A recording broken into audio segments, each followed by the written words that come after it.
everyone, welcome back. So today we are going to be talking about pen names. Should you? Shouldn't you?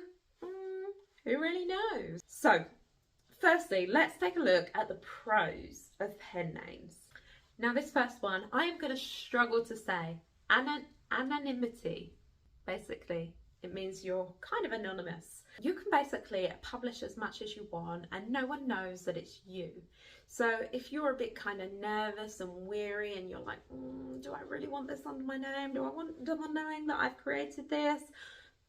Absolutely. Go out there and, put a pen name to it. Particularly you find this if people are publishing about sensitive subjects, controversial subjects. But if you're doing something like KDP low content, then you can actually make your pen name kind of fit into the niche that you're going into. But you do have to be careful because Amazon KDP do vet all the pen names and there are rules about what you can use.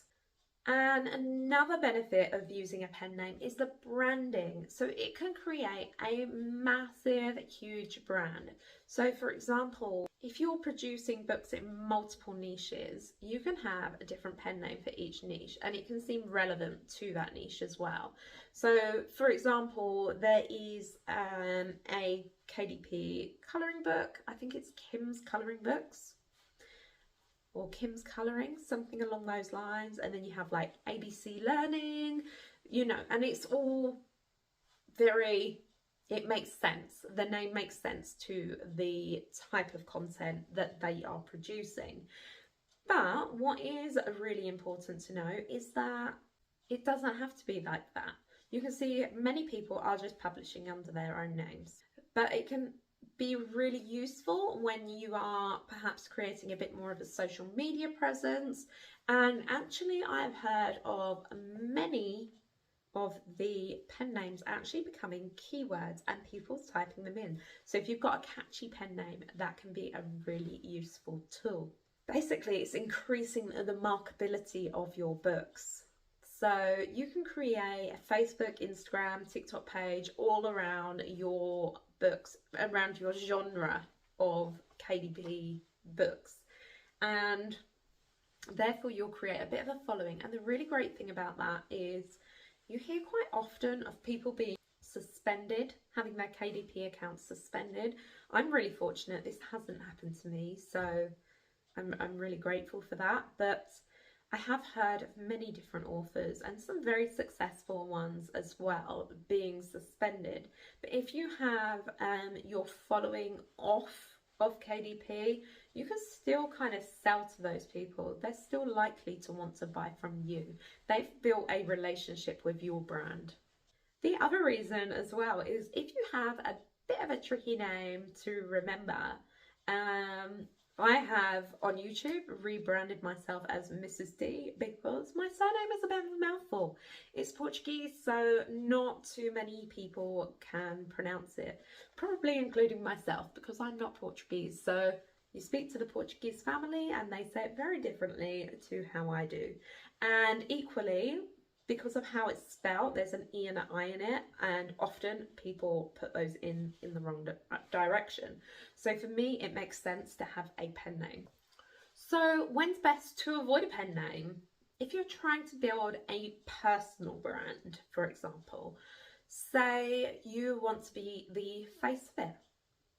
Maybe you do. That's not going to work if you're calling it something like, RB Publishing, for example. That could mean so many different things, and you can absolutely do that, and you can publish in multiple different niches under RB Publishing. That's not a problem.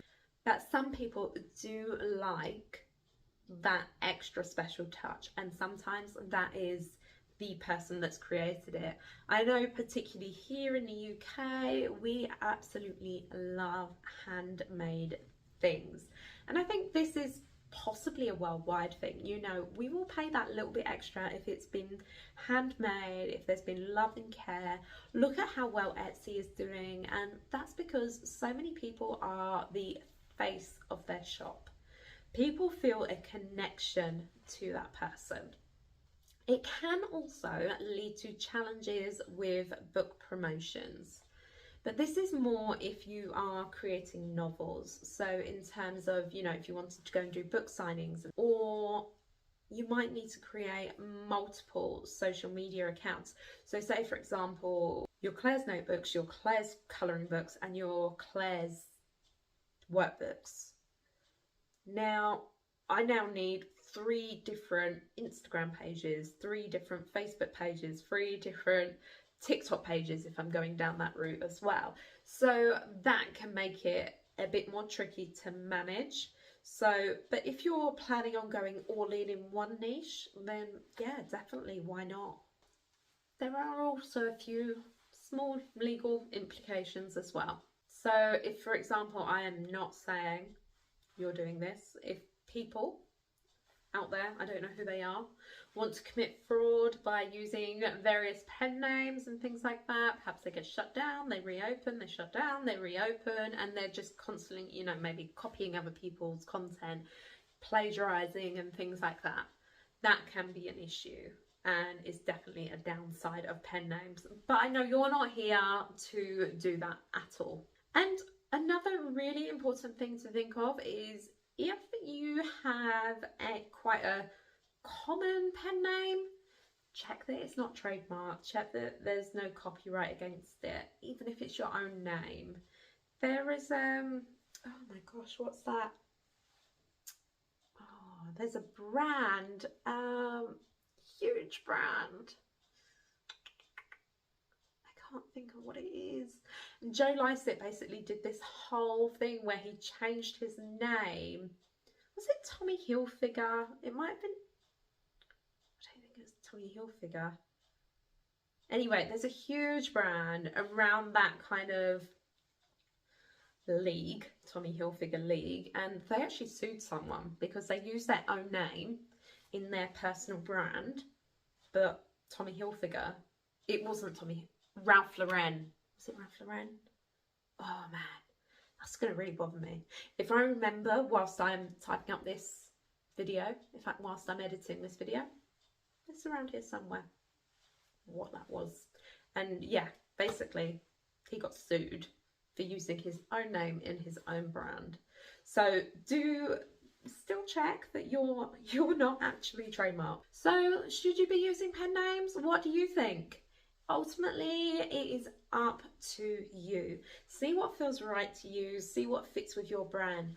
Do a bit of trial and error. You cannot actually go back in once your book has been published and change the pen name, but you could remove the book and re-upload it if you do later decide to add one or go back to using your own name. It's entirely up to you. But I think there are definite pros and cons, and for some of my books I have used names. For the books that I have personally written, like as in children's storybooks, I use my own name, and that's where I've chosen to do it.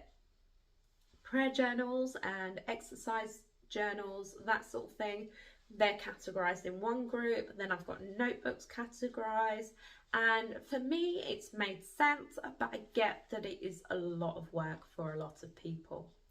So I'd love to hear your thoughts. Please do not forget to like and subscribe, and I will see you all next time.